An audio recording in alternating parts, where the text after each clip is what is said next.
PF calls incidents horrible and senseless, and Catholic bishops tackle northern governors. UK trip, Buhari and others in quarantine, says the presidency. And also PDP, Southwest renews quest for chairmanship. Otedola reveals how IBB advised Jonathan to assume Yar'Adua's duty before doctrine of necessity. And finally, Olu of Warri, squabble over secession normal in kingdom, says the prince. Let's take a look at the Daily Independent newspaper now. Headline reads, banks reap big despite floundering economy. While over 40 million SMEs groan for lack of access to credit, and analysts say they have abandoned financial intermediation. PDP crisis. Secondus, National Working Committee members agreed not to seek re-election. That's according to Dokpasi. Why convention may not hold in October. Tollgate, stop imposing more hardship on Nigerians, PDP tells APC.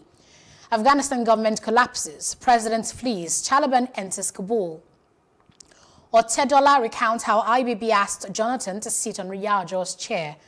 Plateau killings, 20 suspects arrested, 33 victims rescued. Police deployed team. The long imposes 24-hour curfew on Jos North. Some more stories on the Daily Independent. 17 billion naira tax evasion. Senate charges FIRS to go after defaulting agencies. COVID-19, presidency confirmed Buhari under quarantine after UK trip. Governor Zulum says Borno in dilemma over repentant insurgents.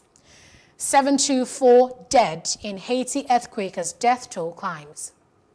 And on the Nigerian Tribune, Taliban forces take over Afghanistan as president flees. VAT as weapon in battle for resource control. And also 2023 presidency, Buhari's associates search for Southern legacy candidate. PDP looks up north. 7 female minister may emerge APC VP candidate.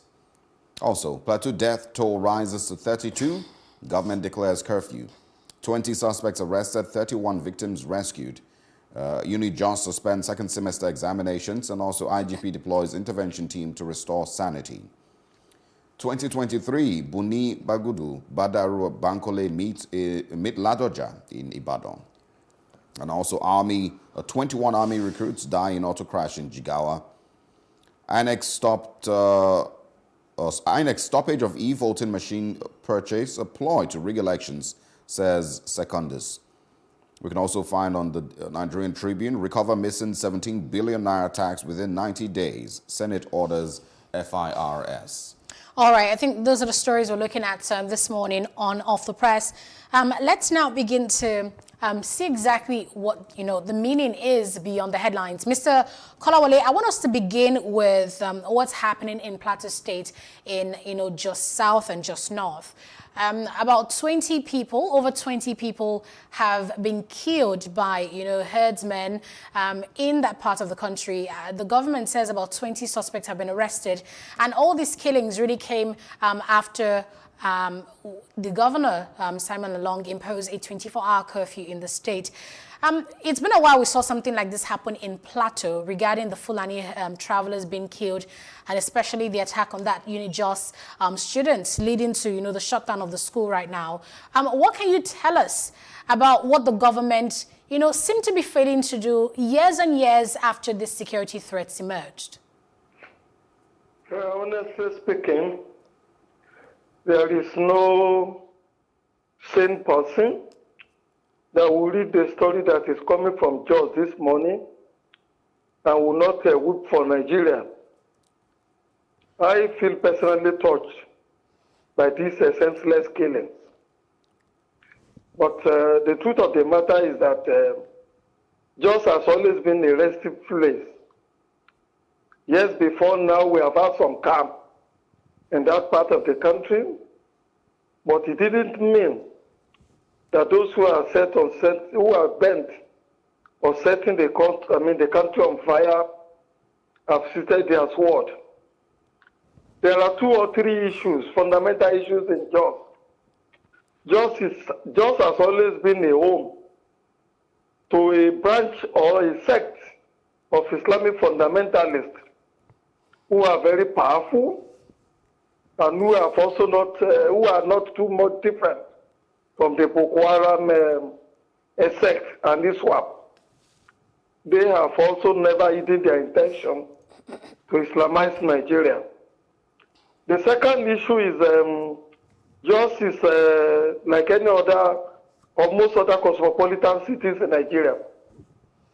It used to be like Lagos, it used to be like Port Harcourt, in which you find different people from different parts of the country inhabiting that beautiful city in a very peaceful and quiet manner.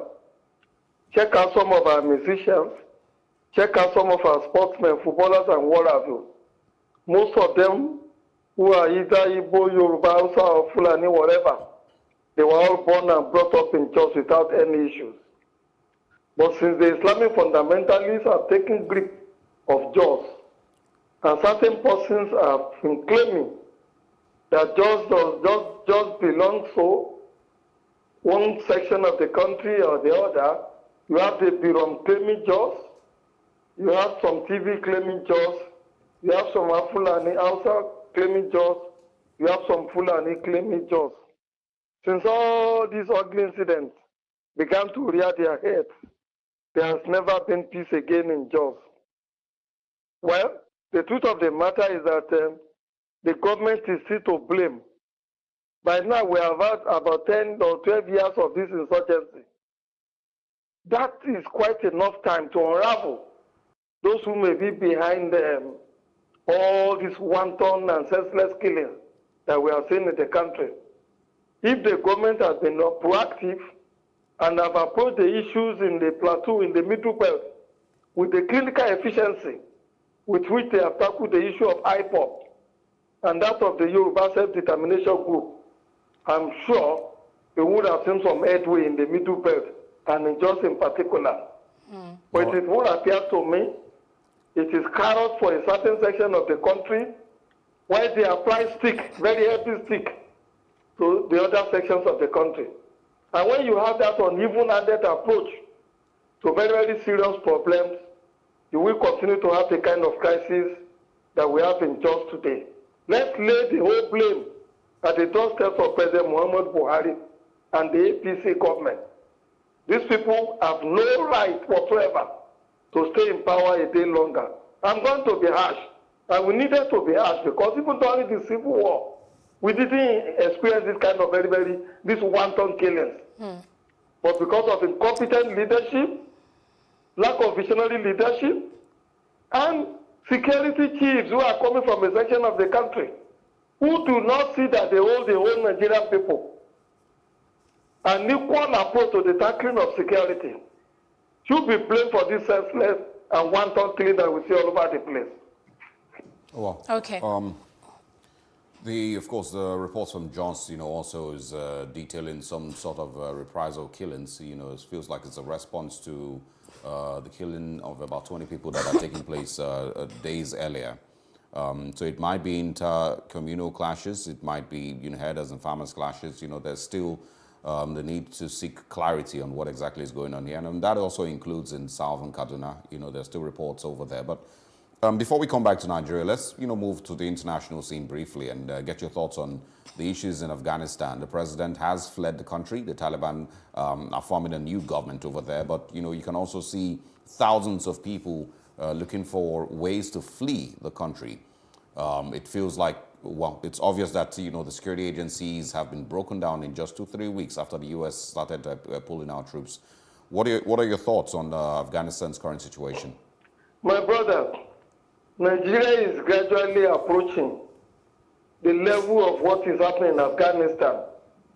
And when you hear people talking about Plan B, they are probably envisaging that sooner than later, the rural bandits, the urban bandits, and some of these other bandits all over the country, the Islamic fundamentalists, Boko Haram, ISWAP, and all the rest of them, might overrun the country and seize control of power just as it happened in Afghanistan.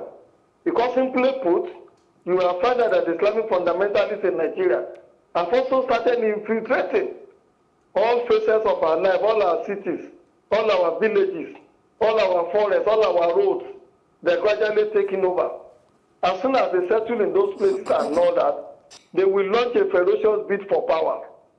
What happened in Afghanistan is simply that when the Americans took control of that place over about 20 years ago, when they were said to be pursuing Osama bin Laden, who had used aeroplane to bring down some buildings and attack people in the U.S., they went in there, took over power, and then were reorganizing the so-called society and the Afghanistan army. But while they were doing that, the Taliban were the ones sending their soldiers, their people, to enlist in the Afghanistan army. 70% of the men and women you find in the Afghanistan army were Taliban who pretended they were patriots joining the government army in Afghanistan. So as soon as this offensive was launched, the soldiers should confront the Taliban, lay down their arms, turn down their weapons, high-grade weapons, and surrendered to the Taliban. And so the Taliban easily overran the whole of the country in less than 2 weeks. If care is not taken, Nigeria might experience that kind of a tragedy as well. So this is a lesson for us as a people, but even more fundamentally, this will be the second time the Taliban will be defeating a very strong army. The Soviet Union went into Afghanistan before, and the Taliban defeated them. The Soviet army, former USSR, they ran away from Afghanistan. The Americans too have run away now from Afghanistan with all the military expertise, with all the skills, with all the aeroplanes and everything that they have. Simply because war is not won by the weapons that you carry. War is won in the hearts of men. And when you have men who are not convinced of the cause for which they are fighting for, the possibilities are that they will hardly approach the war or do the battle or fight the war the way it should be fought. These are some of the things we see with Islamic fundamentalists. And people have the kind of conviction that they have. They fight with their heart, they fight with their mind, they fight with their brain, they fight with their brawn, and they put everything into it. So when you bring the best of weapons against them, it is hardly effective, it doesn't neutralize them. So I appeal to Nigerian youth, those who have the wherewithal to do it, to begin to take this Boko Haram insurgency thing, this Islamic fundamentalism that is on the rise in Nigeria, as a very, very serious matter. And the Western world should be warned that surrendering to the Taliban 2 times now is slightly put an end to Western civilization. Because immediately the Taliban settle down in Afghanistan, they would expand their base because they would not want to be isolated. They are already in link with the with Pakistan. And Iran is also close to Afghanistan. You and I also know that Iraq, Syria, and some of these other countries that have pretenses to Islamic fundamentalism are also close to Afghanistan. So the possibilities that Afghanistan will return back as a base for Islamic expansionism, for the toppling of Western democracies and its civilization is very, very high.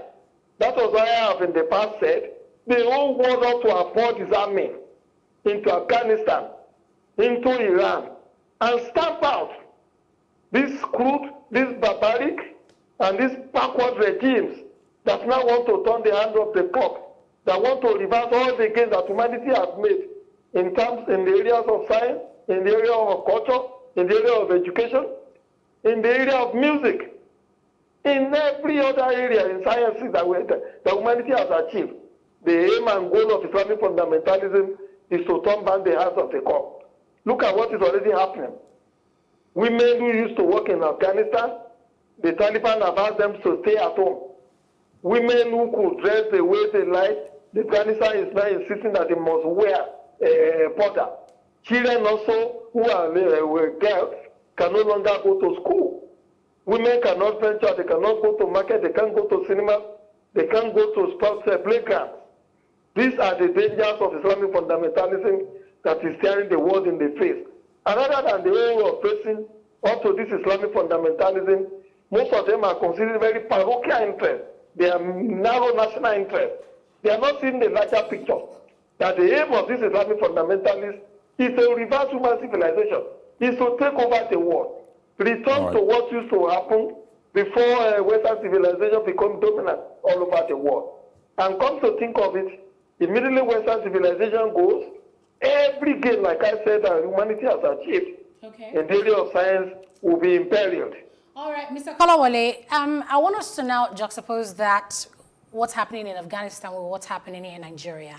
On the front page of the Daily Independent newspaper, we saw a story saying that Borno State right now is in a dilemma over repentant insurgents.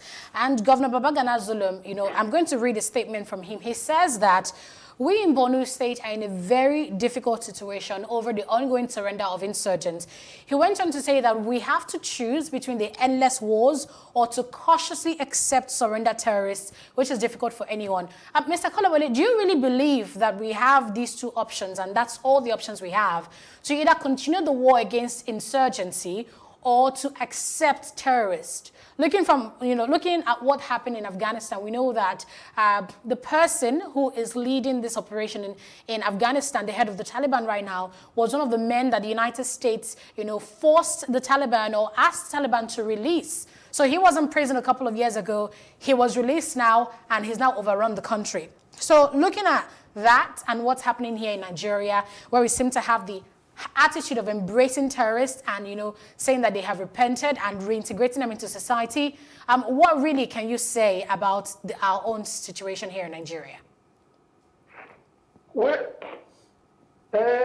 when you look at our own situation here in Nigeria, I haven't seen a clear-headed approach to really resolving this issue of Boko Haram ISWAP and the rise of Islamic fundamentalism in Nigeria. Okay. My preaching, my advocacy over the time has always been that if Nigeria is going to be able to overcome this Islamic fundamentalist rise, is for the whole entire country and the North in particular to subscribe to the secularism of the Nigerian state. They should do away with Sharia law. We have to do away with ISPAC. We have to do away with a situation in which people want to drink alcohol, cannot drink alcohol. We have to do away with a situation in which children cannot dress the way they so like. Mr. Kolawole, apologies to interrupt. I really want to find out from you regarding this attitude of saying terrorists have repented and we are reintegrating them into society and that they can rise to any, height of political ambition that they so desire. Should this be the way forward? Should Nigeria and the military be accepting terrorists? I was going to come to that. Initially when I began my conversation on this, I said, look, we don't have a clear-headed approach to really resolving this Islamic fundamentalist challenge that we have in our hands. Ordinarily, how do you rehabilitate people you don't know, people you just maybe give education for 1 or 2 months, and then you say they have been radicalized? That is not the way things are done. What you do is that when people surrender and say, look, we're no more participating in this war, we become repentant. You do what you call profiling. Okay. After you have done the profiling of them, those who have no people's blood, who haven't killed anybody, or those who are underage, who are children, or those who are women, who did not voluntarily or willingly enlisted into the Boko Haram and into the ISWAP army, those ones you can de-radicalize, and after you have radicalized them, you find a way to rehabilitate them. But those who are taking weapons to kill people, those who have human blood in their hands, those who have been Islamic fundamentalists even before Boko Haram started its campaign. But Mr. Kolawole, how do you know the difference? Exactly. Mr. Kolawole, you are not supposed to start rehabilitating such person. What you are supposed to do Mr. Kolawole, is to arrest such persons in court for murder, for arson, for all manners of crime, drug trafficking. Mr. Kolawole, Mr. Kolawole, I want to ask you this question. Should all terrorists not be treated the same? Because really, how do you pick and choose which ones were conscripted, which ones were forced into terrorism, and which ones, originally and fundamentally believe that terrorism is the way forward? Mr. Kolawole, if you can hear me, I'm asking, should punishment for terrorism not be punishment for terrorism across board? Well, according to law, the punishment for terrorism in Nigeria today is, I think, life imprisonment, which is even more lenient compared to a crime for murder, compared to a crime to armed robbery, compared to a crime to even rape, compared to pipeline vandalization. And why the legislators have made this so, I really don't understand. I should think that this terrorism thing should carry capital punishment. Because in my humble opinion, it is worse than murder. It's usually wanton killings of people, mass murder. But as of today, what is in our statute book is that if people are convicted for terrorism, you go for life imprisonment. And so when you go to prison in Abuja, now to Kuje prison, and some of these other places where the Boko Haram people have been jailed, are serving their sentences and all that. Most of them are living like princes and princesses. Mr. Kolawole, kindly hold on. Hold on to Kolawole. If you can hear us, kindly hold on. Because we need to move to something else. But the question I think Aneta is asking is, how do you tell the difference between those who are, terrorists and those who, like you said, were forced or coerced into terrorism? If they've all committed murder, if they've all killed hundreds and dozens of people, regardless of, how they got into terrorism, do you have a different sentence for two different people? And how can the Nigerian army or the Nigerian security agencies tell the difference between... Hello? Can you hear me? Can you repeat that, please? Can you repeat that? All right, I think let's quickly just move on to something else because of time. All right. Let's move to the story on the Tribune this morning that says 2023 presidency, Buhari's associate set for Southern legacy candidate. So the PDP looks up north, and 7 female minister may emerge APC VP candidate. Share your thoughts on that quickly before we wrap up. Well, that has been the pain of Nigerian politics.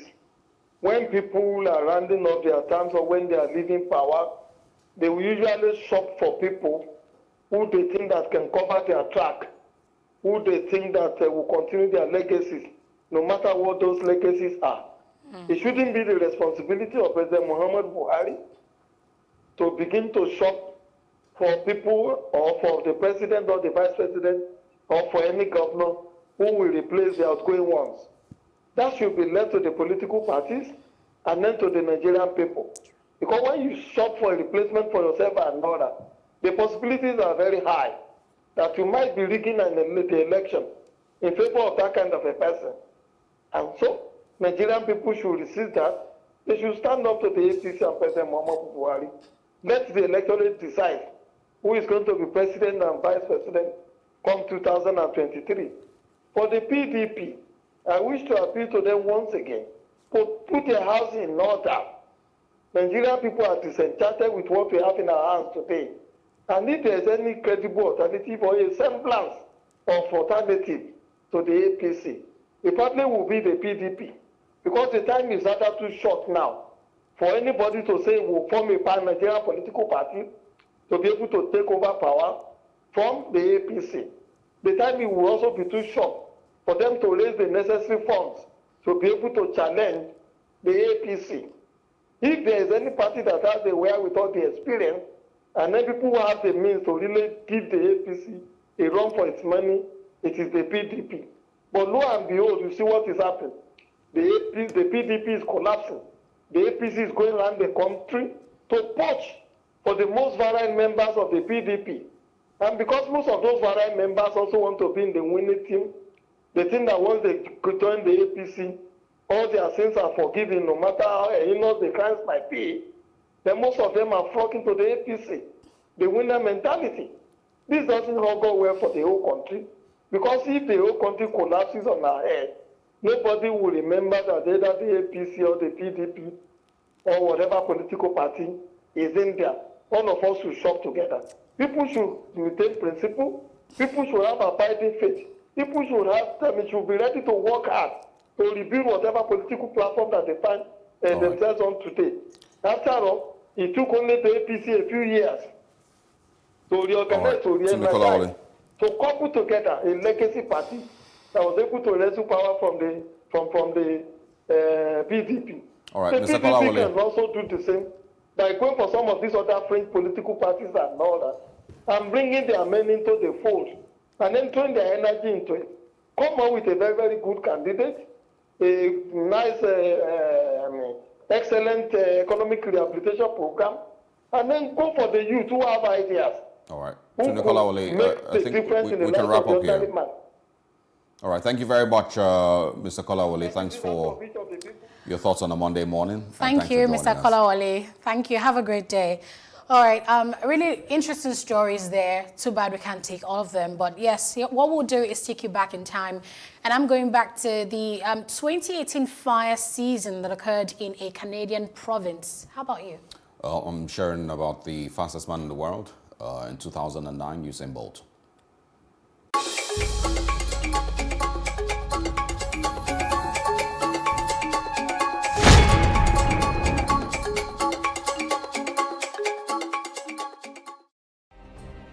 Nigeria's Niger Delta region, from where the black gold fuels Africa's largest economy, where the lines between wealth and poverty has never been thinner. Conflicts, poverty, insecurity, and environmental challenges daily confront the region. How can the Niger Delta story be changed for the better? Join Mamude Akuga at 9 p.m. every Friday evening on PlusTvAfrica as he probes deep in search of solutions. Inside the Niger Delta with Mamude Akuga, the authentic voice of Nigeria's oil-rich region.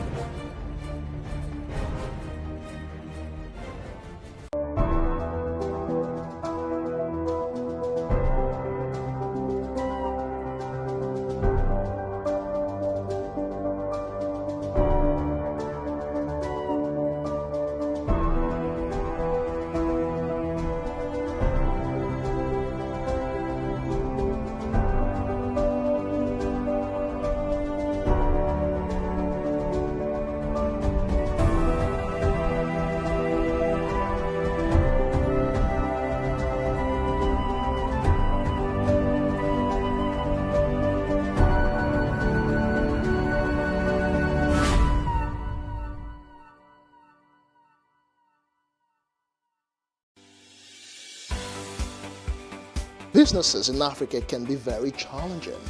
In Nigeria, it is particularly intimidating, and successful builders have learned how to navigate a hostile environment to unlock opportunities. But one major challenge businesses face is how to filter through the noise and identify where their ideal customers exist. Get insight and practical steps from industry players and captains of industries. Hear success stories to help you make informed decisions as you scale your business in Nigeria. Watch Business Insights at this time on PlusTvAfrica. Praise God, from whom all blessings flow. Welcome to your favorite program, The Moment of Truth, brought to you by the Citadel Global Community Church. Our God is a God of salvation, far above all principality and power, and might and dominion, that regardless of what happens in this season, you will escape. Say to your neighbor, there is no peace for the wicked. The lazy man does not roast what he took in hunting, but diligence is a man's precious possession. Finally, my brethren, be strong in the Lord and in the power of his might. Moment of Truth with Pastor Tunde Bakare, Sundays, 7 p.m. on Plus TV Africa.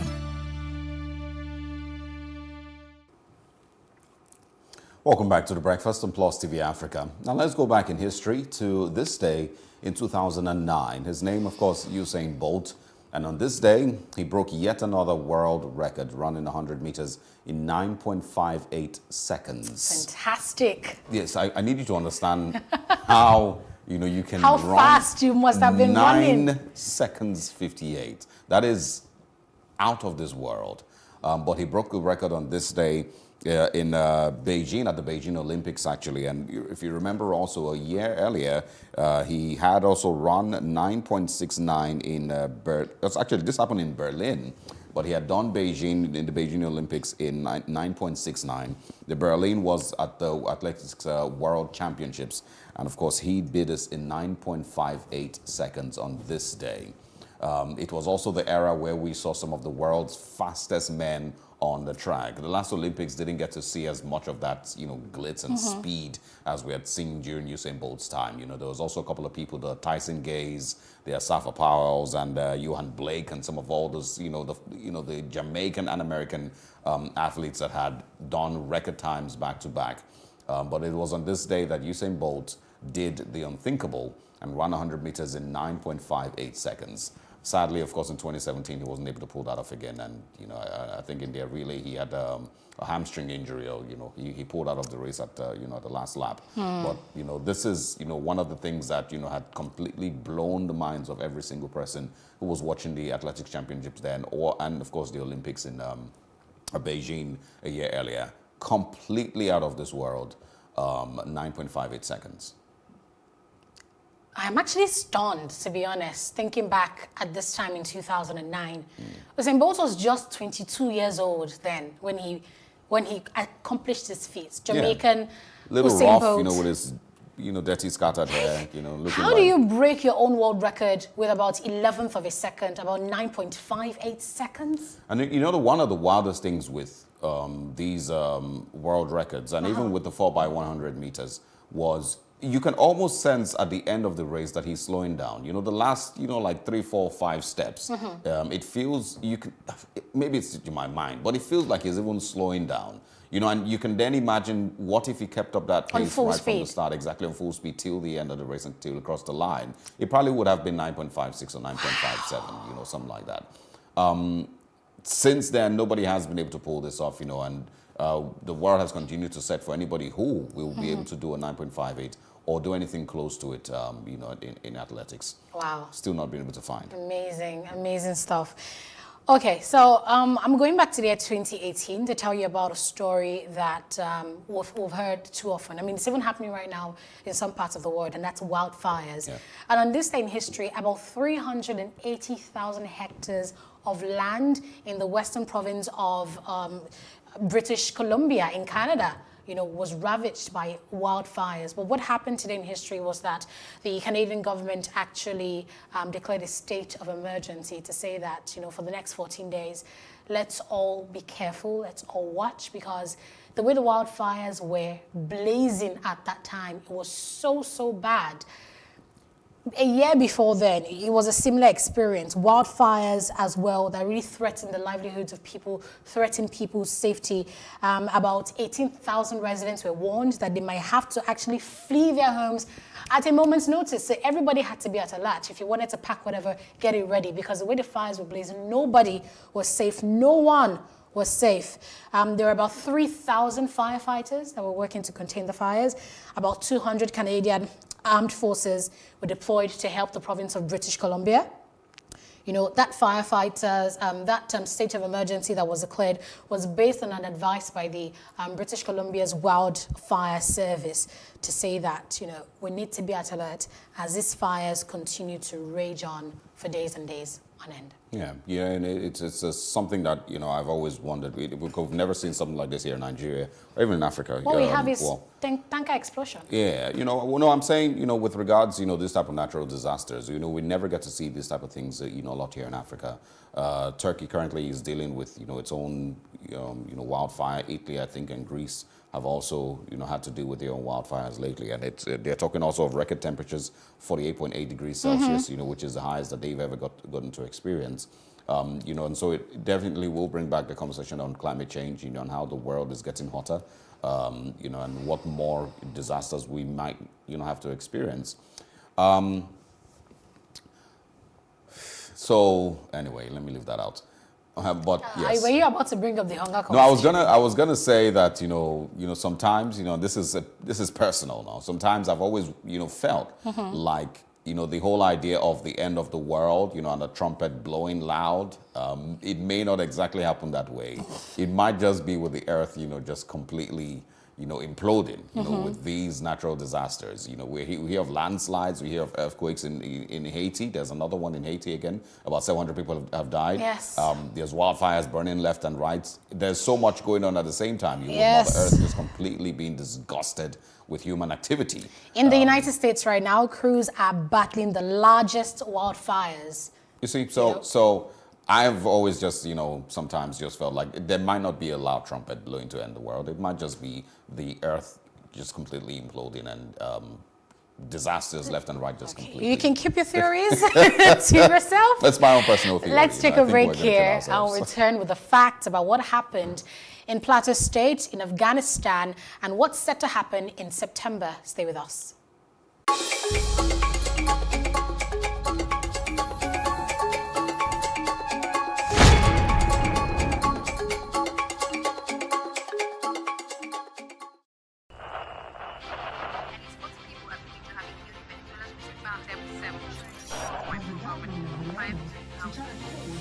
Politics has helped shape the decision of the polity, from conspiracy theories to good old-fashioned comic politics. These are the results of tomorrow's election. You have it already, have you? I am not hungry. If I need appointment, all I need to do is to start praising government. Plus, politics will fill the polls of the country, from friends to frenemies, even strange bedfellows, to clones and stooges. We go beyond the rhetorics and the drama to analyze the story behind the story. Let everybody come and say. The moment we stop having charlatans occupy political offices, we will curtail hate speech. Plus Politics, not just another political show. It's about putting you, the citizens, in the know.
For upcoming artists to blow in Nigeria.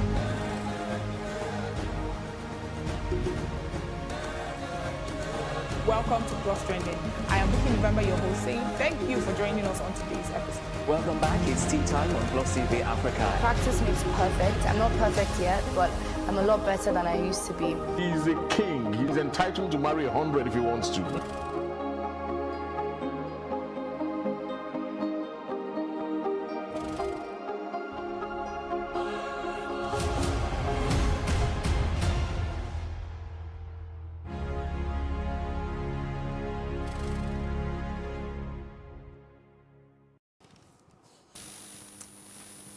Welcome back to The Breakfast on Plus TV Africa.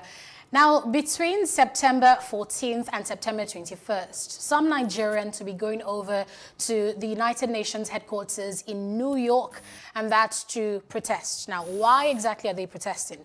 They say they're coming together to demand for the abolition of the 1999 Constitution of Nigeria and for a determination of a referendum in Nigeria. They're basically saying that they're coming together with other minority groups in Nigeria to make sure that their voices are heard. And to speak on this, we've invited the spokesman of that group, NINAS, Mr. Maxwell Adeleye. Good morning, Mr. Adeleye. Thanks for joining us. Good morning. I want you to tell us a bit about this group, that you have constituted, and what exactly is the aim regarding this planned protest in September? Okay, let me quickly correct you.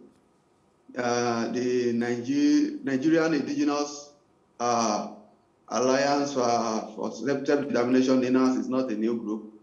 It's a product of 21 years, so let that be quickly noted. I will not be. We will not be divulging strategies in public, and so the strategies we have designed towards the successful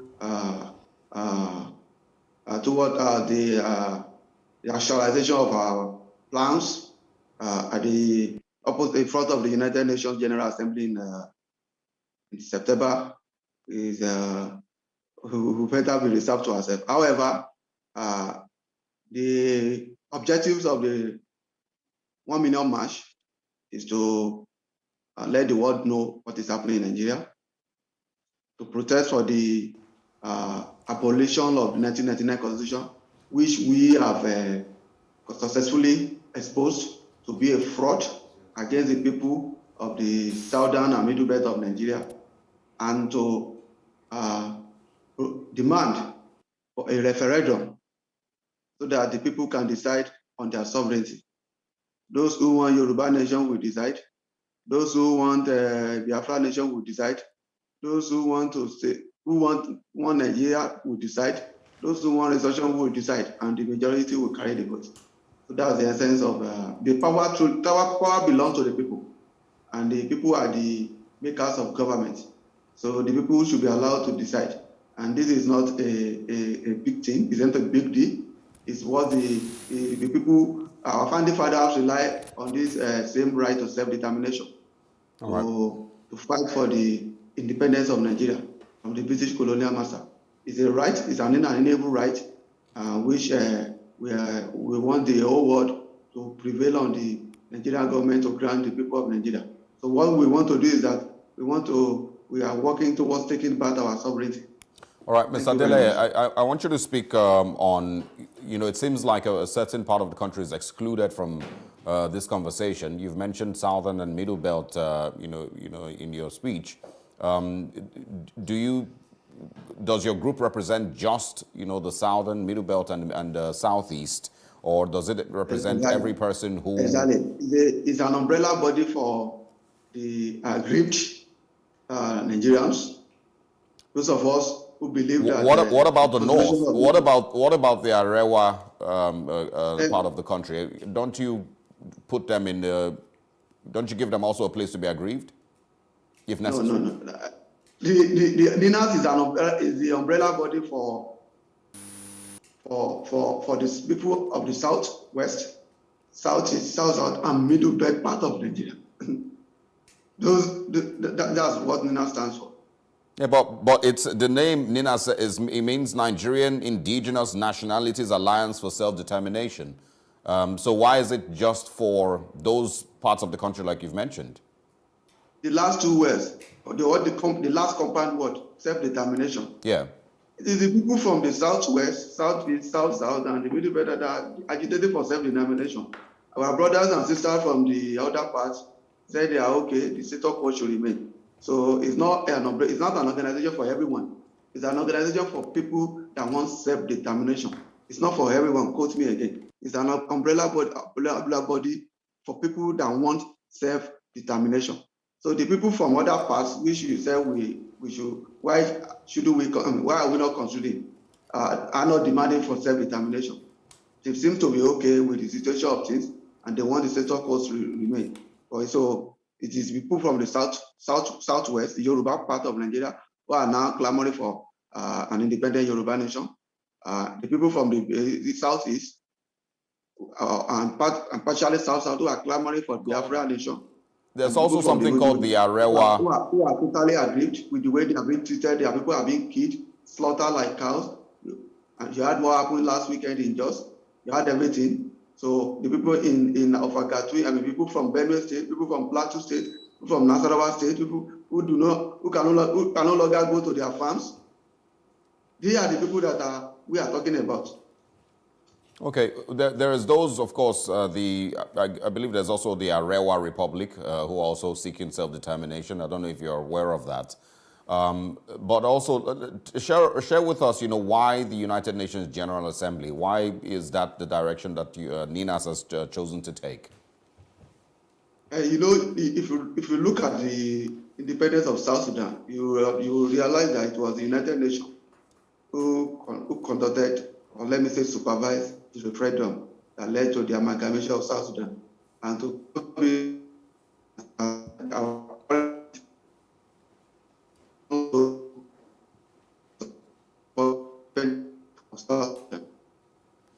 Maxwell Adeleye, we seem to be losing you. We hope that you have a better network so you can, of course, continue this conversation. We're speaking this morning with Maxwell Adeleye from NINAS. It stands for Nigerian Indigenous Nationalities Alliance for Self-Determination, who have spoken of a planned protest at the United Nations General Assembly in September. And of course, that the conversations around Biafra Republic has been so loud and so forceful that it seems like it's only the Southwest. The Arewa Republic conversations have been coming up. We've been hearing about that, so we need to clarify that. Yeah. Secessionist agitations are not just for the Oduduwa Republic or for Igbos. Well, I think like he said, I think he's also pointed out that it's just for those who are seeking, self-determination. And, that's the reason I kept throwing that question back at him. If there is a group from the north who also wants, to self-determine, exactly, why would you open your doors for them also? But hopefully we will be able to reconnect with Maxwell Adeleye, and get some clarity on some of these questions, and what would likely happen in September. Ms. Adeleye, can you hear us? Maxwell Adeleye, can you hear us? I'm too. Okay, great. All right, so the next that I want to speak of is, who do you feel NINAS represents? Do you have, concerns that there's also a large population of Nigerians who aren't necessarily interested in self-determination? Thank you once again. I am very sure that you followed. In fact, I am aware you followed because your reporters always cover our protests and rallies for self-determination in the Yoruba, in southwest part of Nigeria. So I'm sure your reporter was at Ibadan. Your reporter was at Osogbo. Your reporter also covered the rally in Ado-Ekiti, Akure, and even the one that was bought by the Nigerian police in Lagos. I'm sure your reporter was present. So you see that we are not just speaking for ourselves, we represent the people, we speak for the people. This is not a political rally where people are paid to attend. This is not a political rally where people are paid to wear t-shirts. This is a movement of the people. This is a movement that people are donating their hard-earned money to funds, to support. This one has no political agenda. It has no selfish agenda. It is a movement of the people being led by the people and being pushed by the people. It is a movement for the people to take back their sovereignty from who hijacked it. It is a movement from the unfortunate system that has in Nigeria, where people are slaughtered like cows. People do no longer have rights to live, where people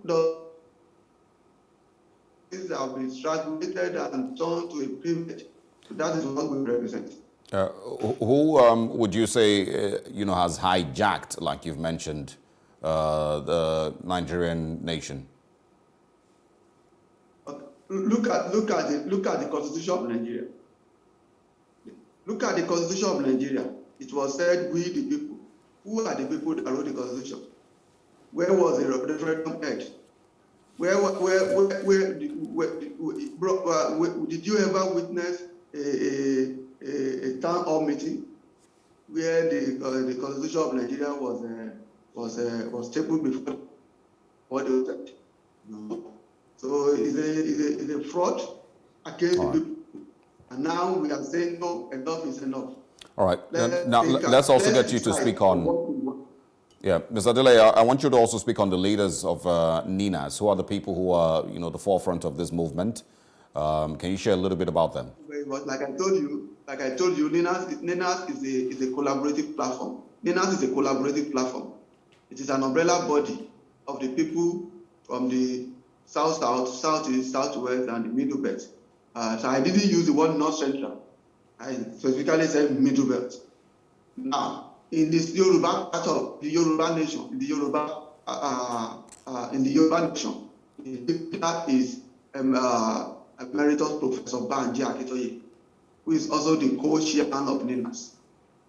Professor Banji Akitoye, you all know him. He's a renowned historian and a member of the Senate in the Second Republic, that is 1979 to 1983. Then the north, in the middle belt, we have Professor Yusuf Turaki.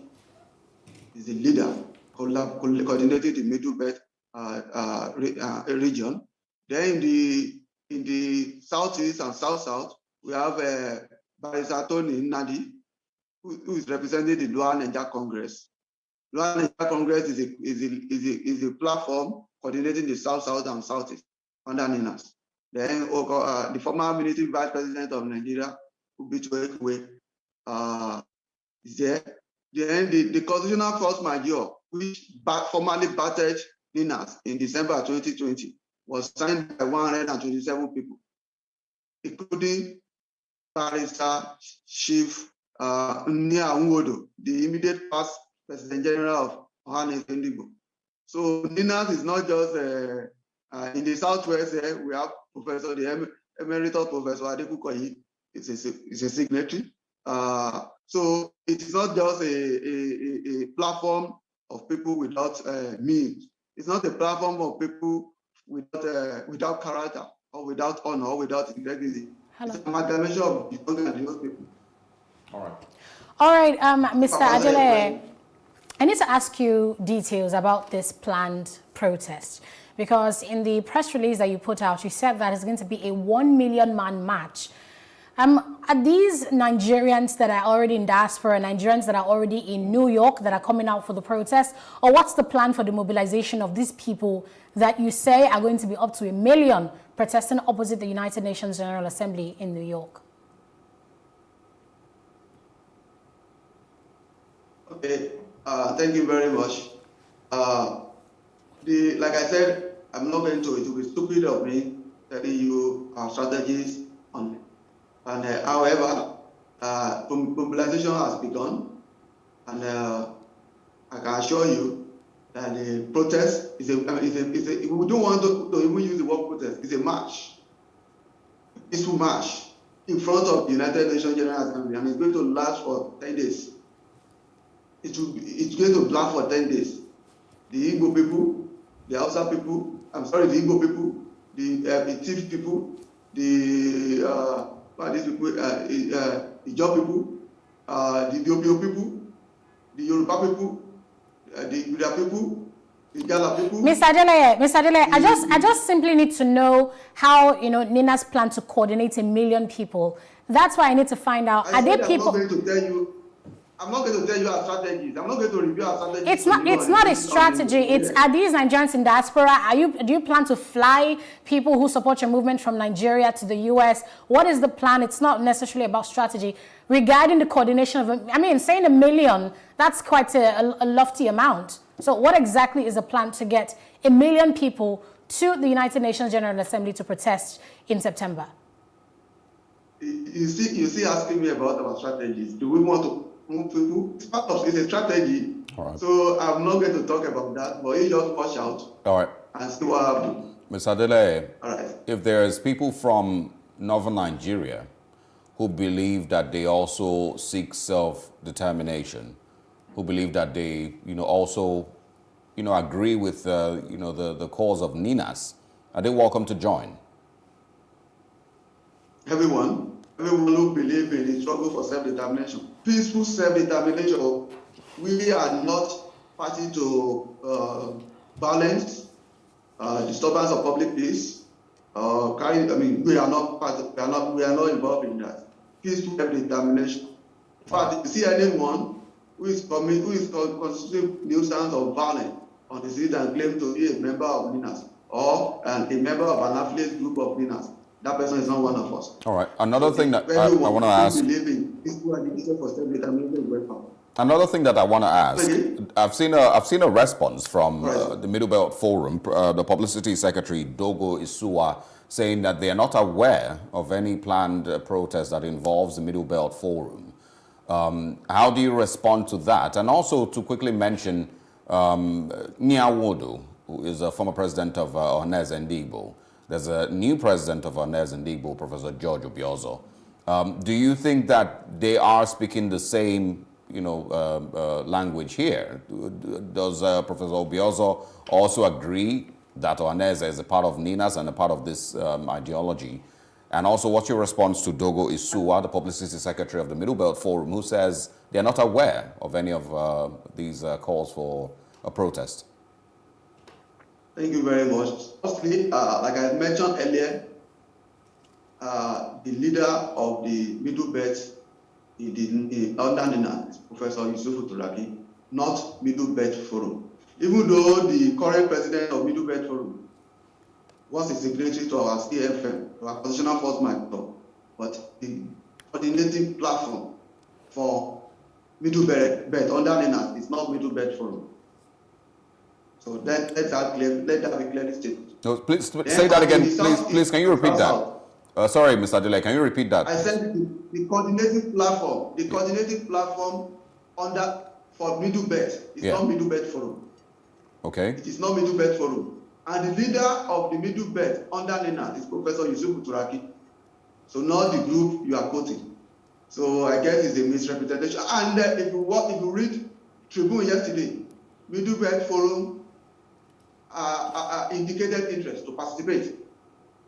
Go and read the Middle Belt Forum already indicated interest to participate in the 1 million march. Read Tribune yesterday. It was in the front page of Tribune newspaper yesterday. Okay. So as per Ohanaeze is not the platform coordinating leaders. It's not the platform coordinating Southwest and Southeast. I'm sorry, Southeast and South under leaders. It is Lower Niger Congo under Panita Tony Line. So Ohanaeze is not the update it's Lower Niger Congress. So if you want to ask me who is speaking, who is coordinating the South and Southeast for this match, it is Barrister Tony Unandi, who is the Secretary General of NINAS. All right, so Mr. Adelaide. So I will not going to speak on it. So you refer to Barrister Tony Unandi. Okay, Mr. Adelaide, we don't know if we still have you there. Line seems frozen, but I need to ask him questions about, the motive behind the venue, the selection of the venue of this protest, because you know that it's going to be the 76th session of the United Nations General Assembly.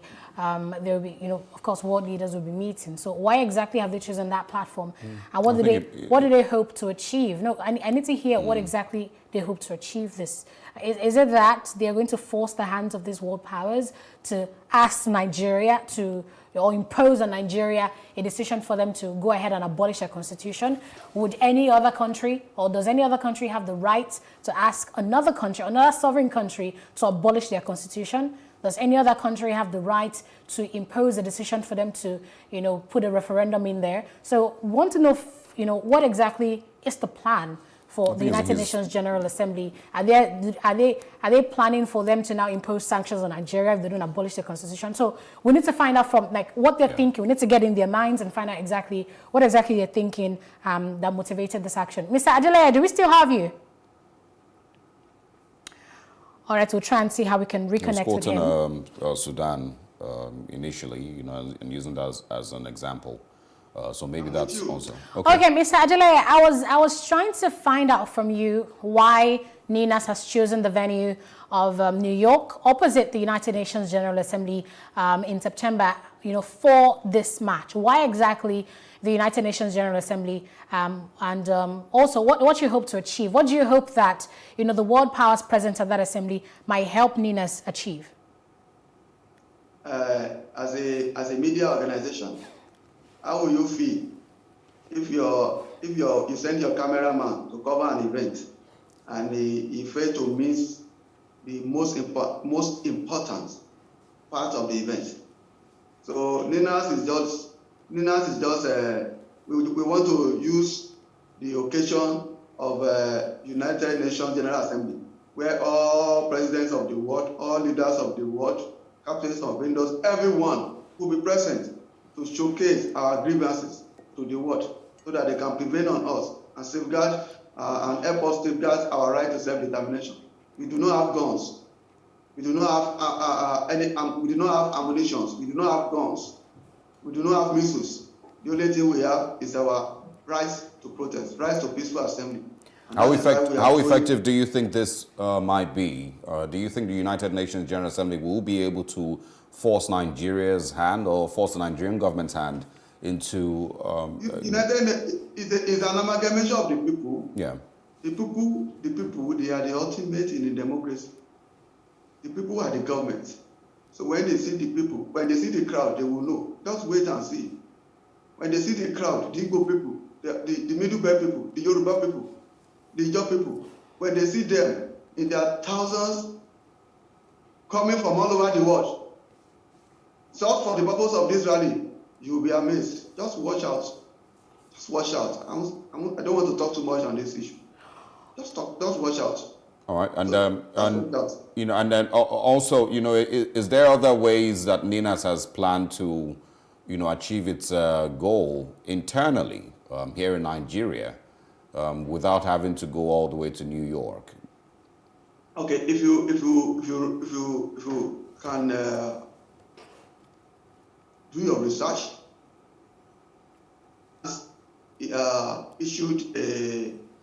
declared a constitutional force majeure in December 2020, December 16, 2020, and we gave the government of Nigeria 120 days to start the process of drafting a new constitution for Nigeria.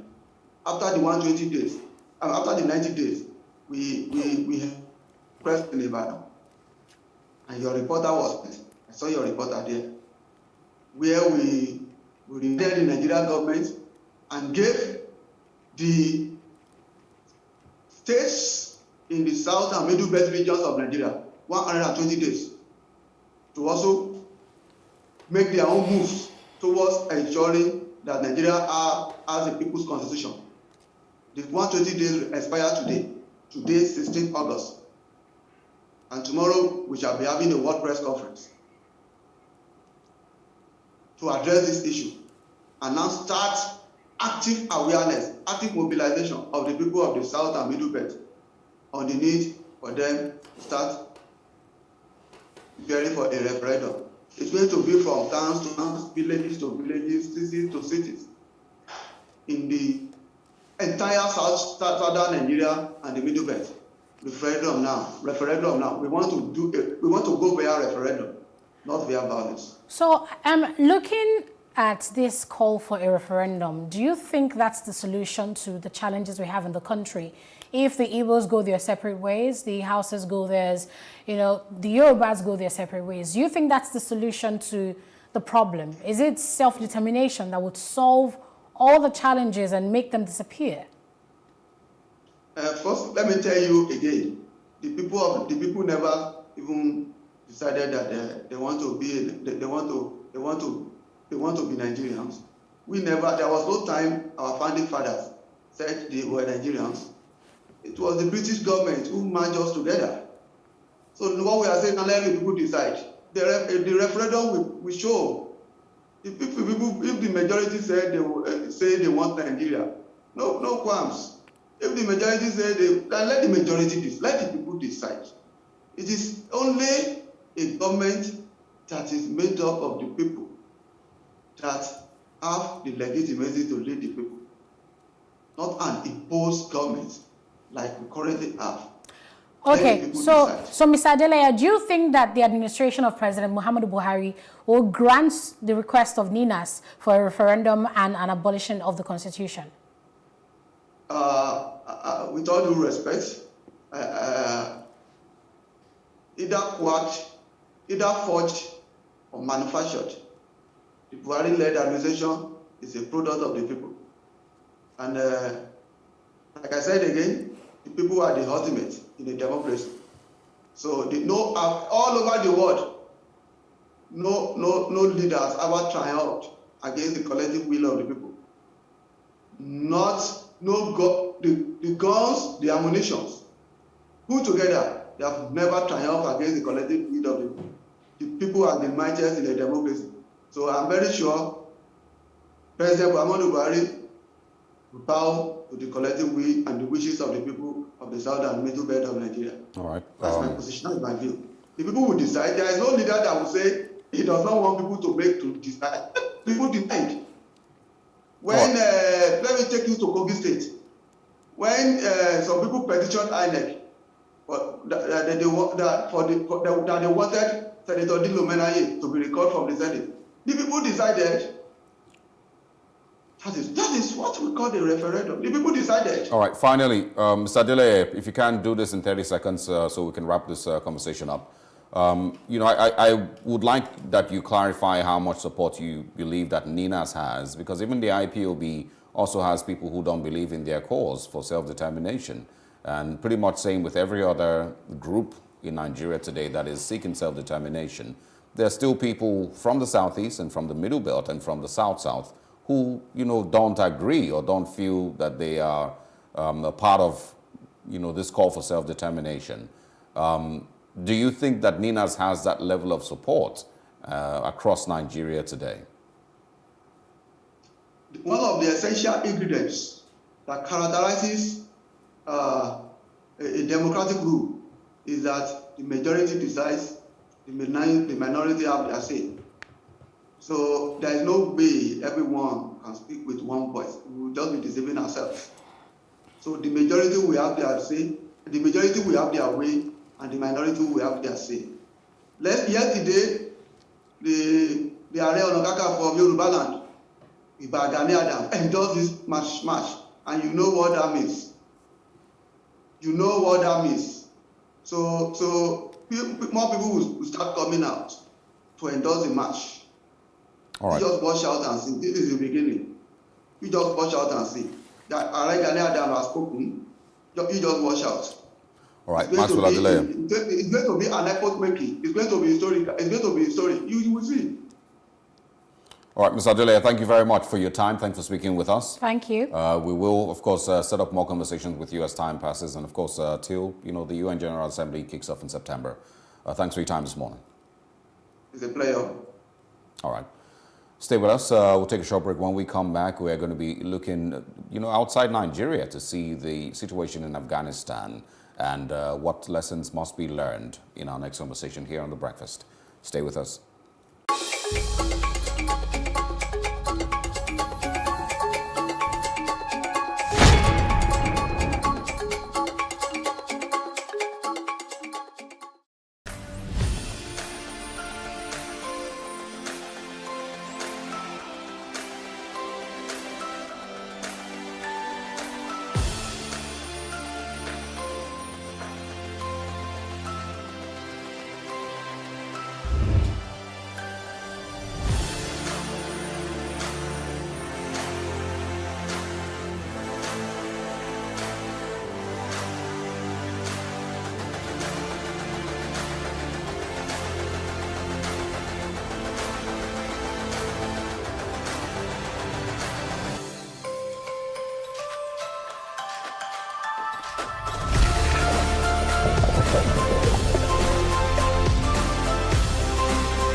What we do not understand, we will stigmatize.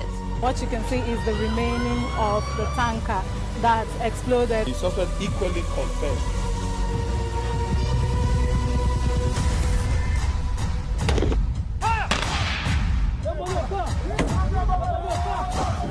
A 500 naira they collect them. If you no talk, then go beat you. Now 2,500 and they pay.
Businesses in Africa can be very challenging.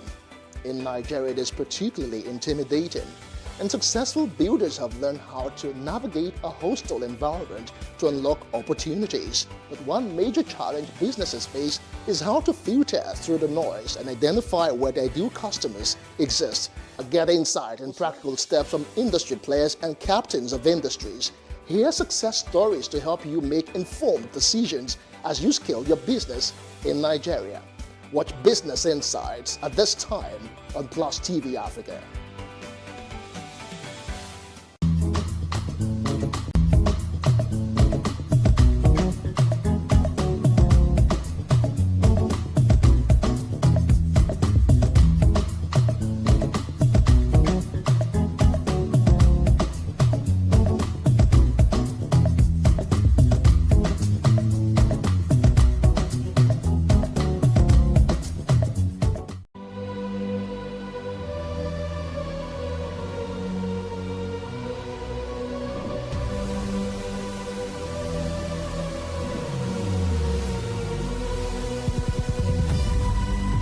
What we do not understand, we will stigmatize. What you can see is the remaining of the tanker that exploded. The suspect equally confessed.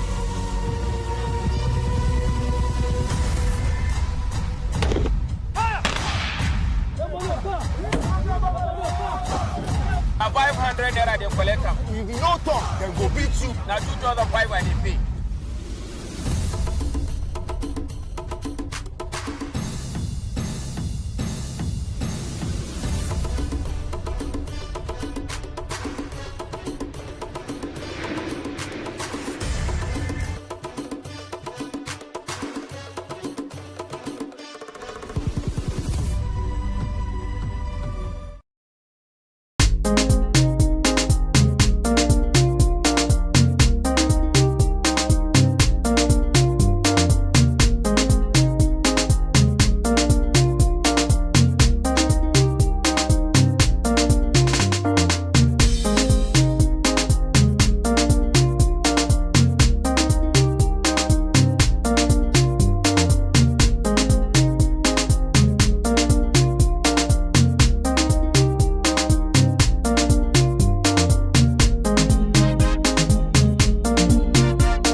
Welcome to Plus Trending.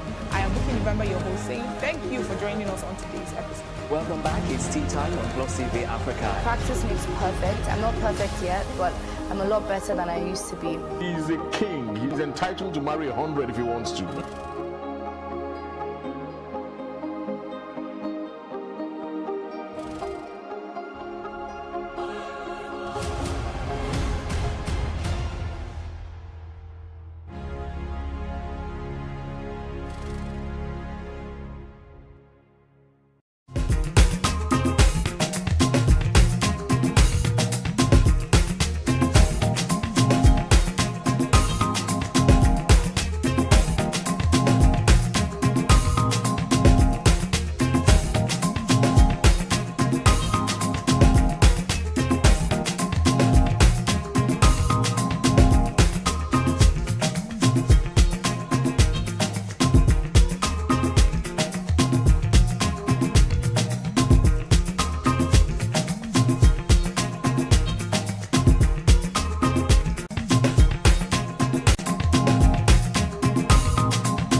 Welcome once again to the breakfast this morning on Plus TV Africa. We apologize, we may not be able to have our guest join us for the conversation on Afghanistan and current situation in that country.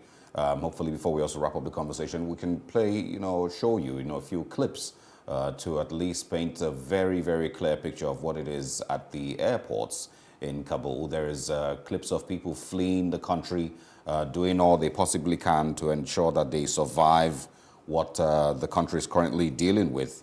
There's also, of course, clips of the United States Army trying to protect what they can at the airports. People scrambling to get into airplanes, as many of them as they can fit into one plane as possible. It's really, really shocking scenes. But I'm going to share something from someone who I saw one of her comments that basically details exactly what my thoughts are on this issue. And her name is Claire Daly. And she says, if you want to understand why Afghanistan has fallen to the Taliban, examine the years of foreign intervention of US supported by Europe. It was the entry of these troops, not their departure, that has resulted in this day. And that's pretty much what I had said earlier, that it's not the decision of the Joe Biden or Donald Trump administration to exit Afghanistan that has led to what Afghanistan is currently dealing with and what the world is currently seeing. It is mostly the entry of these troops in the first place.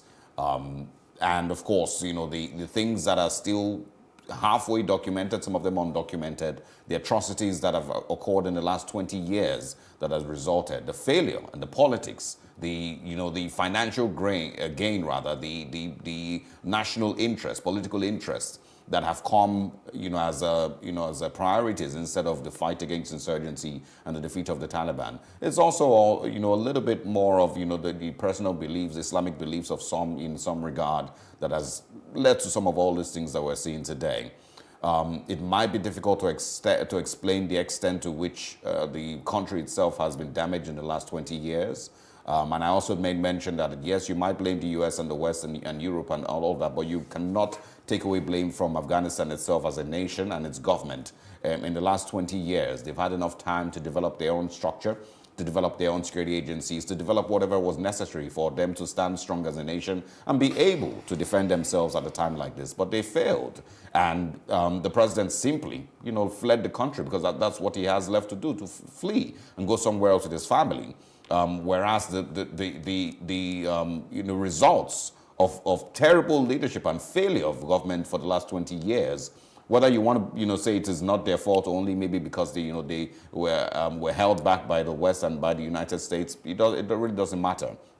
But they've also obviously failed to strengthen the country itself, to strengthen their security agencies in the last 20 years, and that's why they simply crumbled like a pack of cards in just about 2 weeks. It's sad we've related this to what we're dealing with here in Nigeria, and the fact that we should look at these things with as much urgency as possible to understand how important it is that we start to do what is necessary here in Nigeria to ensure that we don't ever get to that stage.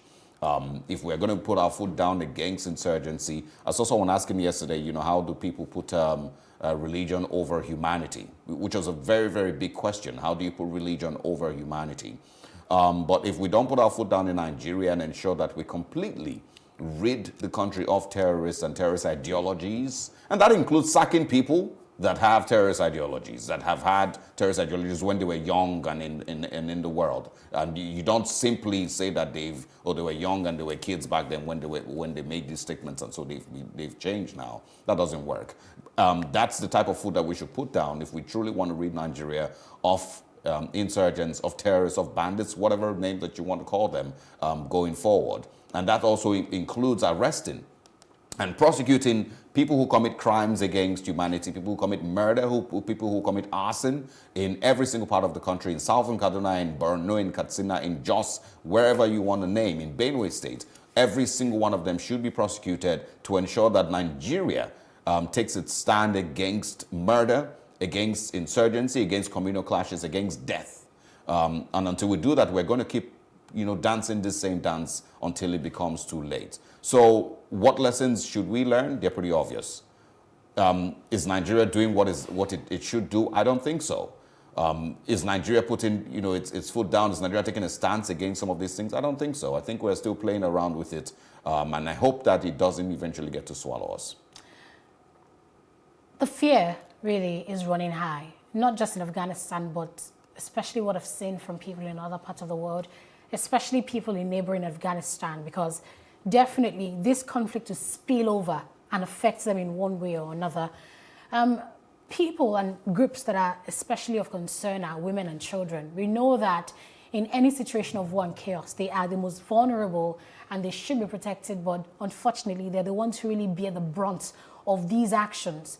And when people remember the misrule of the Taliban back then, it really explains how much and why people should fear so much, because suppression of women's rights, child abuse, and things like that. So it's really, reminds us of the president's running away, shows that the political class would definitely look out for their own interests. They tell you they're there to serve you, but they're definitely looking out for their own interest. When this was happening, there was no presidential declaration that, there's a state of emergency, this is about to happen, find safety, nothing, no effort by the government. The president fled the country and left the people to scamper for safety. Most of them would be trapped in that country under the misrule of the Taliban, even though they've promised that they're going to have a peaceful transition of power under their new Afghan president. We don't have faith in that based on what we've seen in the past. And linking it up to how we wrap it up and, link to our own Nigerian situation. Mr. Tunde Kolawole went on there when we talked about this during Off the Press, saying that it really portends a lot for Nigeria, and it makes us ask questions regarding what lessons can we learn. And when we compare that to the Boko Haram insurgency, is Nigeria really nearing the Afghanistan reality? It seems so. Yeah, but I understand. You mentioning the women and children, part which can never be ignored with times of crisis and war. But I think that every single life, is important here. Yes, they are victims of war, but at the same time, there's also men who will be victims of all of this. Not everybody is a fighter. Not everybody is born to carry a gun. They will all be victims of all of this. And unfortunately, it is the poor. I think it's mostly the poor that will be the biggest victims in this situation.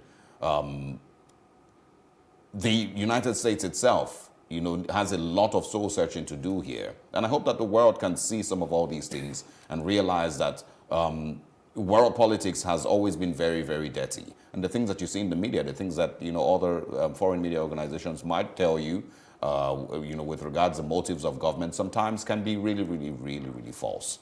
But it's a sad picture of what is currently going on. Just look at this. It's a really, really sad picture of what is going on in the world today. Not all of you can enter that plane, Oga. It is holding ladder. It's really, really sad. Really, really sad. And no country deserves any of all of this. failure of leadership, sadly, never affects the people who truly fail the people. Because they are rich enough to fly to any other part of, of the world and seek asylum. They are rich enough to relocate and buy an island someplace. The failure of leadership never really affects them. It affects the people. And this is where we should then bring back a conversation about how important it is when you're making a decision who takes over leadership for 4 years or for 8 years here in Nigeria. Because their failure would last for either 8 years or would last for 20 years, or would last for eternity. Exactly. The failure of those 4 years. So when you are making that decision because, oh, this person has failed, let's kick him out, or let's kick her out. Elections aren't really about who you are taking out. They're more about who you are putting in there, because it's the future that matters. So when you are angry with a particular government and you say, oh, this one is such a disaster, never let those emotions make you decide anybody but this person and go put yourself, with the devil next. It's a very, very important angle that I think, Nigerians in particular need to learn. It's not about who you're removing. It's really about who you're putting there. Because their actions and their failures would either last 8 years, 4 years, or a whole lifetime. For Afghanistan, very likely this will last a lifetime for some people. Only God really knows just how much intervention it will take to restore civilian rule in that country. Really can't wait to see how this ends. It'll be all right. Anyway, we need to go. Thanks a lot for being a part of our Monday morning here on The Breakfast on Plus TV Africa. If you missed out on any of our conversations, remember to catch up on social media at Plus TV Africa, on Facebook and Instagram, and same thing with our YouTube channel at Plus TV Africa and Plus TV Africa Lifestyle. I am Osao Ogbowa. And I'm Annetta Felix.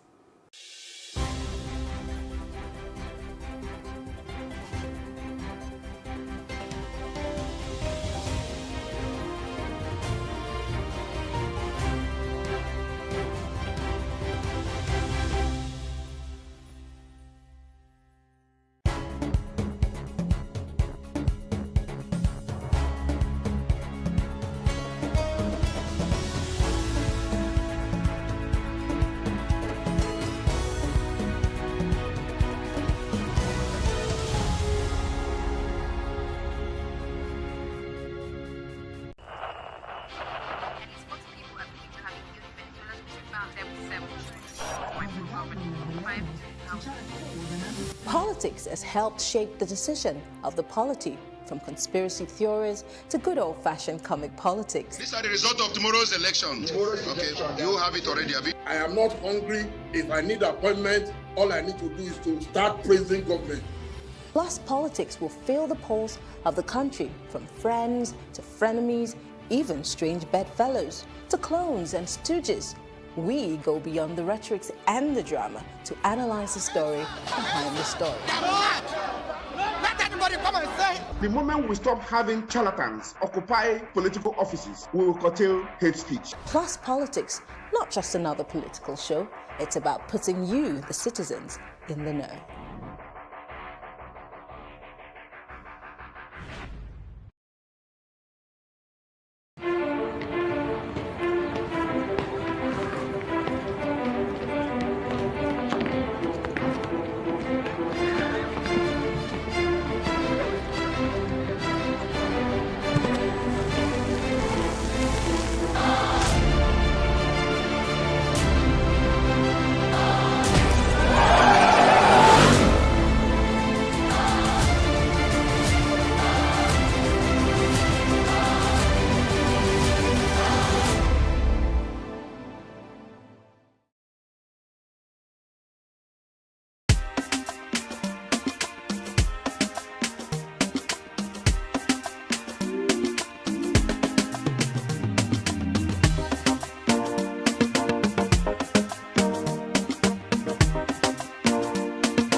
for upcoming artists to blow in Nigeria.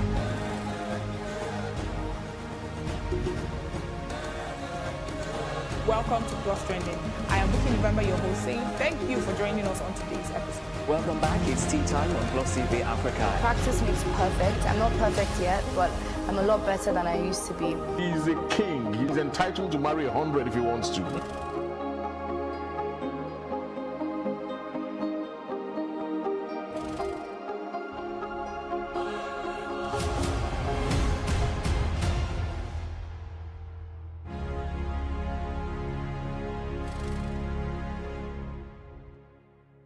There has to be a decision point.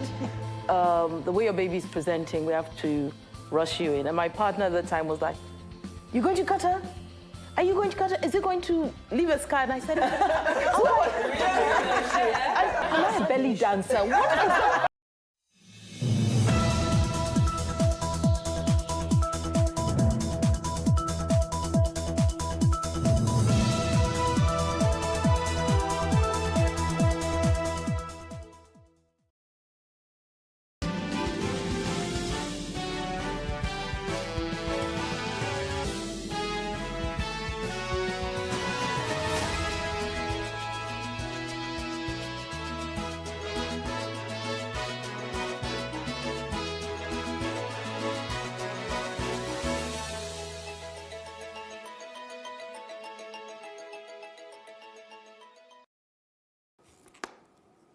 Thanks for joining us on Plus News Brief. I am Osaogie Ogbonwa.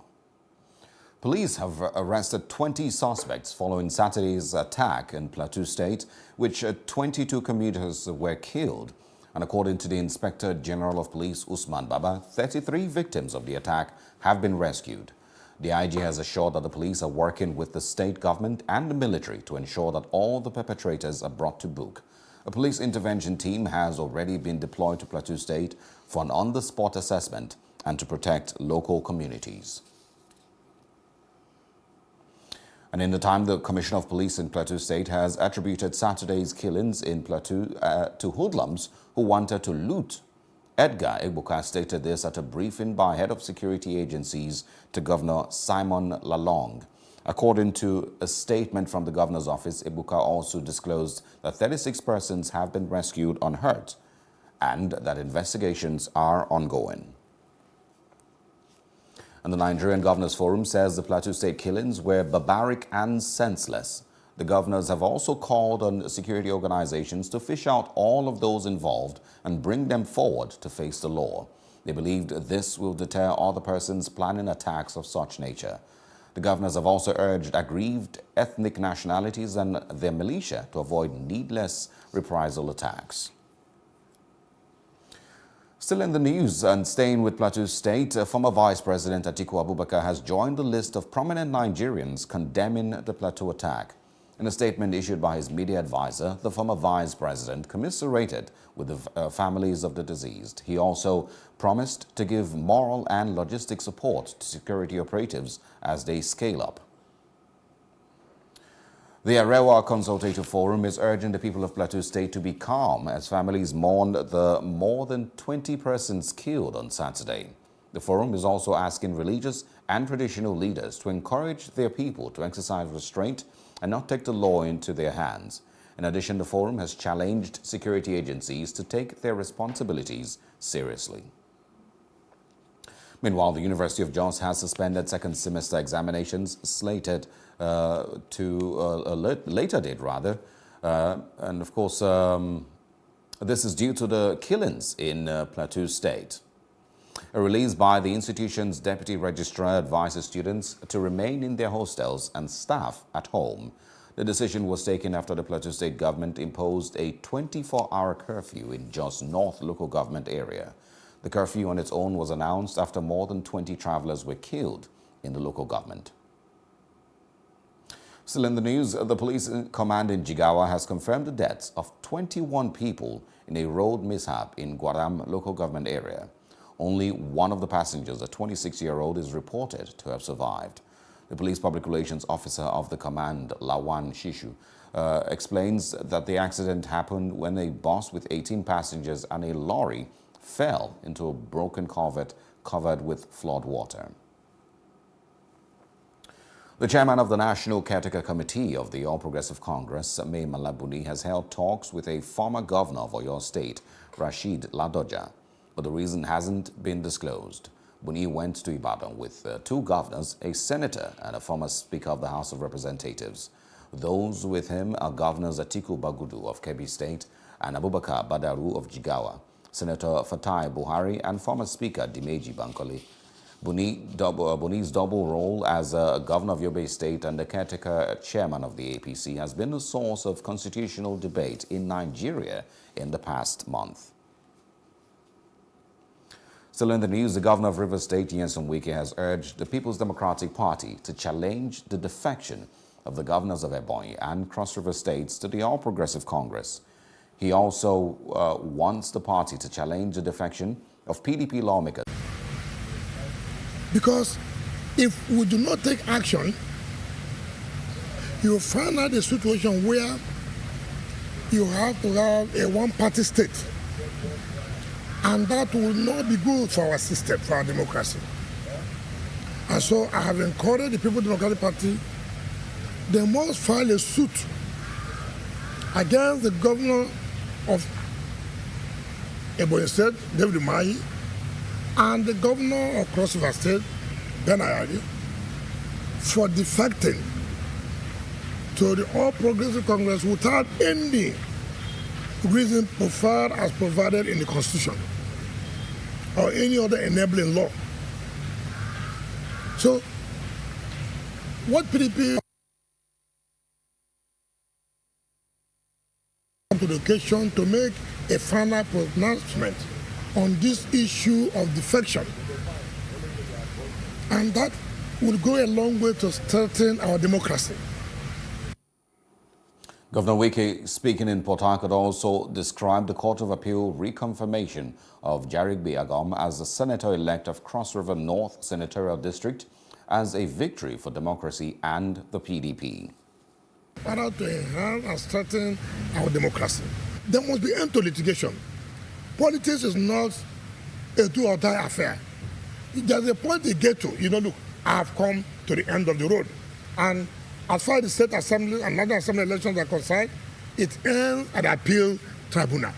And so I'm happy, and I congratulate Jeremy Agon Jeremy. I congratulate the People's Democratic Party, particularly the Cross River State people, for standing firm and never allow their mandate to be stolen. Because if Dr. Ode had won today, what Dr. Ode wanted to do, as Senate reconvenes, he would have decamped to APC.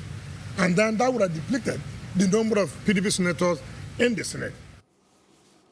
President Muhammadu Buhari and members of his delegation have gone into isolation after their two-week trip to London. The Senior Special Assistant to the President on Media and Publicity, Garba Shehu, explains that the move is in accordance with the Nigeria Center for Disease Control's guidelines for international travel. The isolation is coming as some officials of the Nigeria High Commission in London have tested positive for coronavirus. The diplomatic post has since been closed. And Adamawa State has recorded 60 suspected cholera cases, according to the Coordinator Cholera Containment Committee. Dr. Celine Laluri, who disclosed this at the Primary Healthcare Development Agency stakeholders meeting yesterday, identified 7 affected local government areas. 3 cholera treatment centers have already been set up in the state to contain the spread of the infection. And the National Drug Law Enforcement Agency says it has arrested a woman bound for Italy with 100 wraps of heroin at the departure hall of the Murtala Mohammed International Airport in Lagos. NDLEA spokesman Femi Babafemi disclosed this in a statement made available on Sunday. The suspect, a 53-year-old Nadi Chinyere, was arrested earlier this month during an outward clearance of passengers on Qatar Airways flights to Florentine, Italy. The drugs found on her were concealed in 5 containers of a hair relaxer cream. And also, reactions have begun to trail the 1 million man march proposed by the Nigerian Indigenous Nationalities Alliance for Self-Determination, NINAS, which is to hold at the United Nations headquarters in New York, United States, between September 14th and 21st. Jacinta Obiku feels the pulse of some socio-political organizations in this report.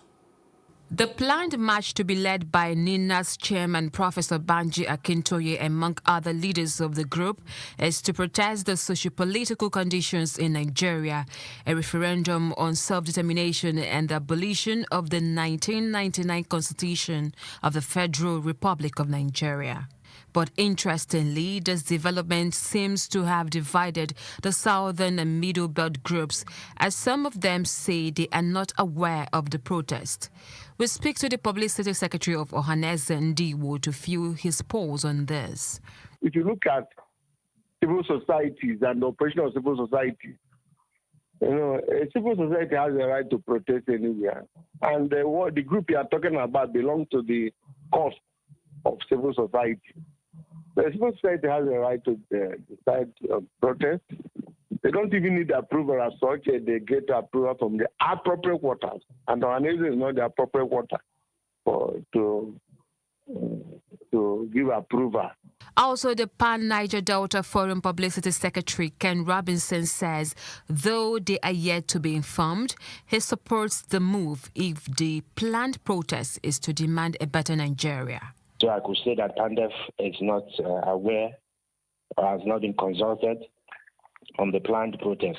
Whatever any group will do to make Nigeria a better country, PANDEF supports it.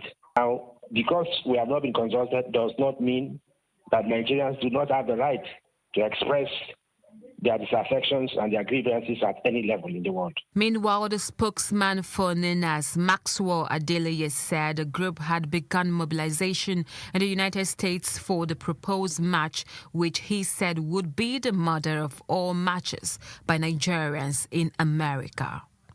Jacinta Obiku for Plus TV Africa. Thanks to Jacinta Obiku for that report. Now moving on to stories in other parts of Africa. Zambia now has a president-elect in opposition leader Hakainde Hichilema. Final results show he defeated incumbent Edgar Lungu in last week's presidential elections. In the tally announced by the Electoral Commission, Hichilema secured 2.8 million votes to President Lungu's 1.8 million. The results were calculated from 156 constituencies with 7 million registered voters. Unexpectedly, celebrations broke out across Zambia's capital, Lusaka, in the early hours of today. Hichilema's win means there won't be a second-round runoff because he met the constitutional 50.1% threshold for an outright winner.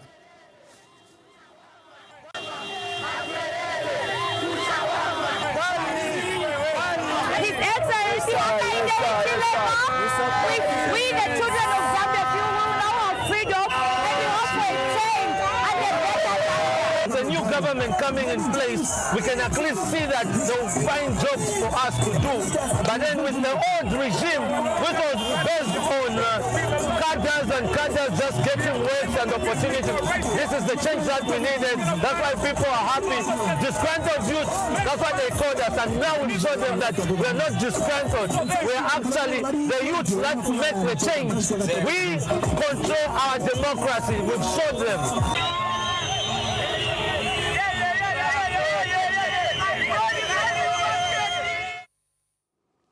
South Africa's jailed former president, Jacob Zuma, has undergone surgery and will stay in hospital for further procedures. Health authorities cannot predict at the moment when he will be out of hospital. The 79-year-old was moved from prison to a health facility 9 days ago for an undisclosed condition and has remained there. His long-running corruption trial over an arms deal has been postponed to next month pending a medical report declaring his fitness for trial. And outside Africa now, Afghan citizens are rushing to the airport in Kabul in an attempt to leave the city. The Hamid Karzai International Airport has been chaotic on Monday morning following the city's takeover by the Taliban. A video filmed by an eyewitness shows scores of panicked people and the sound of gunfire could be heard in the background. More than 60 countries have issued a joint statement saying all Afghans and international citizens who wanted to leave the country must be allowed to depart.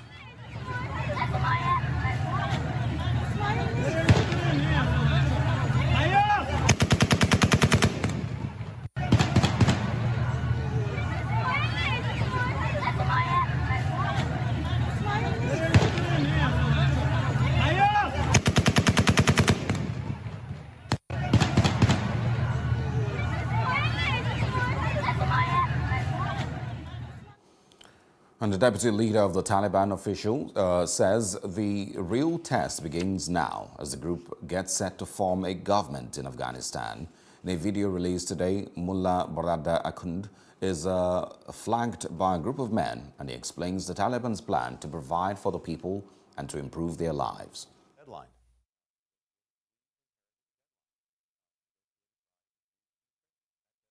First. And moving on to business news, the African Development Bank has reached a financing agreement for the COVID-19 off-grid recovery platform. The $20 million concession investment is with the Sustainable Energy Fund for Africa. It was signed following approval by the board of directors of the bank in December last year. The COVID-19 off-grid recovery platform supports businesses commercializing solar home systems, green mini-grids, clean cooking, and other renewable energy access solutions. These are projected to mitigate the impact of the pandemic.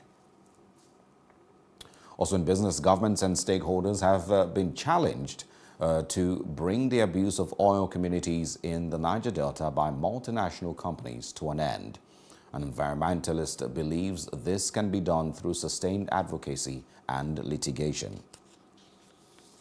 Shell eventually accepted in court to settle with the people, with the community. After 30 years of litigation, to some of us, that was significant because it sends a very strong message that the polluters would not escape judgment and that the people should not give up in the struggle for justice. It also sends a message to the government that government must defend the people, that government should put in machineries to hold polluters accountable and to hold itself also accountable when it is the one that is causing the problem. Oil companies should be made to put down a hefty deposit before they carry out any kind of activity, so that when there's an accident or an incident, there will be ready resources to tackle that problem. For the same reason, we believe that government should at this time demand that the oil companies contribute a certain amount of money, not less than $100 million US, into a pause that can be used to extend the Ogoni cleanup to the entire Niger Delta.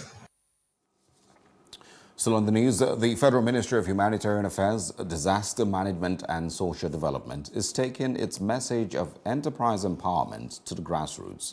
It is doing so by training local government officials who are in turn sensitizing the poor on programs that could potentially lift them out of poverty.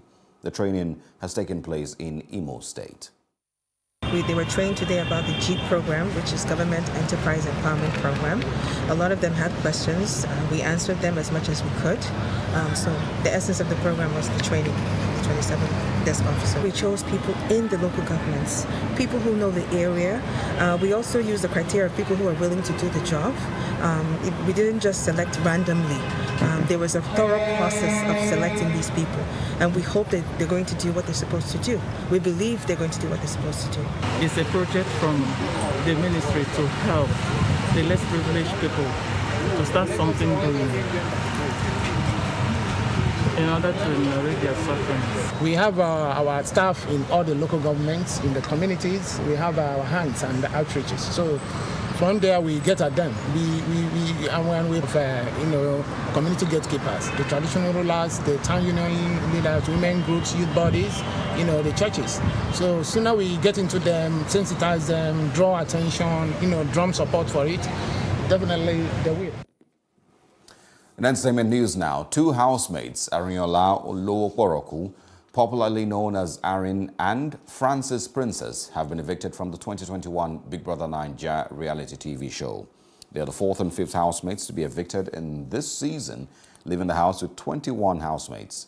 During the week, Arin, Emmanuel, Nini, Princess, Sasuke and Tega were nominated for eviction.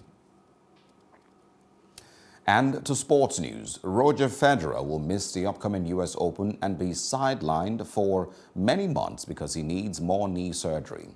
It's an operation the Swiss says will give him a glimmer of hope that he can resume his career. Hey everybody, it's Swiss tennis star Roger Federer will miss the US Open tournament later this month because of a knee surgery. In an Instagram video on Sunday, Federer expressed his disappointment, but said it was the best decision for his career. Difficult, of course, in some ways, but at the same time, I know it's the right thing to do because I want to be healthy. I want to be running around later as well again. And I want to give myself a glimmer of hope also to return to the tour in some shape or form. The 40-year-old tennis player has already had 2 recent knee surgeries, which took him out of the game for more than a year. He still has hopes of beating the men's record for most Grand Slam title wins, although that won't happen this season. In June, Federer withdrew from the French Open to save himself for the grass court season. He reached the quarterfinals at Wimbledon, but then lost in straight sets. He then withdrew from the Tokyo Olympics. Federer shares the men's record of 20 Grand Slam titles with Rafael Nadal and Novak Djokovic, who is currently #1 in the world. And that's the news brief. For more, please follow us at PlusTvAfrica on Facebook and Instagram. And do subscribe to our YouTube channel at PlusTvAfrica and PlusTvAfrica Lifestyle. I am Osao Gie Ogbonwa. Thanks for watching.